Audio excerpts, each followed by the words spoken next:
Hi, it's Guillermo Martinez here once again, and we're been getting some questions about the different types of woods that are available and why I like to work with cedar and primarily. And it's one reason it's traditional in the Native American stories. It's a red cedar tree that was used for the first flute. And right here I have a really prime example of some western red cedar, which is according to the story. And you can see the grain is vertical. The lines are going all the way straight from one end of the board to the other. This is a very high quality, very hard to find. You can see the striping is very close together. And that's what you're looking for. You're looking for really tight grain, which will tell you that it's an old growth tree. And the coloring also, the dark coloring, tells you there's a lot of minerals. And so this wood will basically outlive you. You know, an instrument made from this wood is forever. And over here is yellow cedar, which also comes from the same area. This is the Alaskan yellow cedar. Now, yellow cedar will come in several varieties. There's a Port Orford cedar or a white cedar, the Alaskan yellow, and then there's one more. But the name is escaping me. But there's basically three varieties of this. This one is from Southeast Alaska.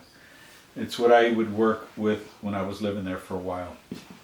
And also, both these trees come from like a rainforest type environment. And so there's a lot of moisture, so they take moisture really well.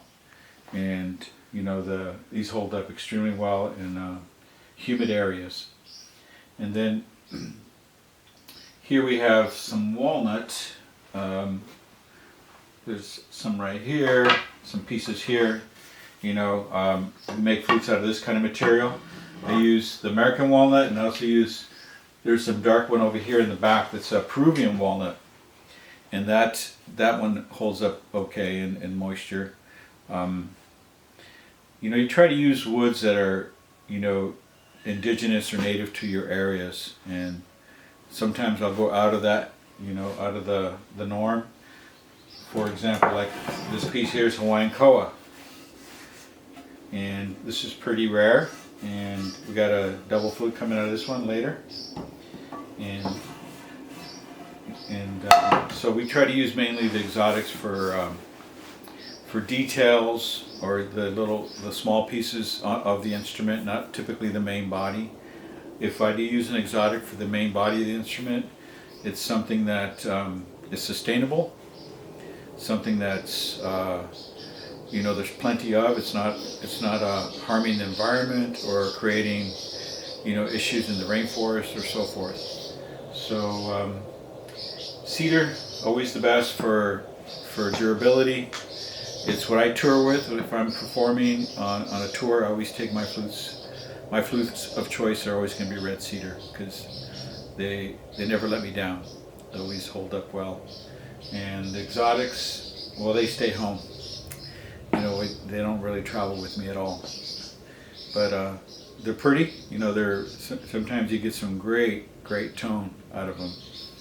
And that would be a good, you know, a koa is one of those things, and rosewood flutes. Those are really prime examples of what I mean by exceptional tone because of the wood. Because and one reason I don't finish the interior of my flutes is so that the wood vibrates. And so when you hear my flutes, you're basically hearing the wood. And some of these instruments that I've seen that are mass produced, they basically finish everything, the interior. So basically you're listening to plastic. You know, the plastic is vibrating. It's not really the wood per se. Because you know, if you study guitar making, you never finish the interior of a guitar. Never.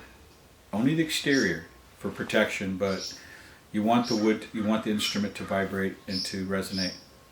And that'd be the same for the instruments that I create.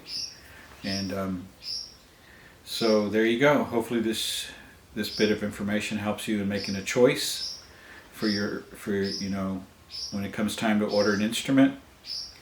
You know, if you want something that's durable, that, you know, that can travel well, or if you want something just beautiful and it's just going to stay home in a stable environment, then maybe an exotic wood or walnut would be a good choice. So be well and take care. Blessings.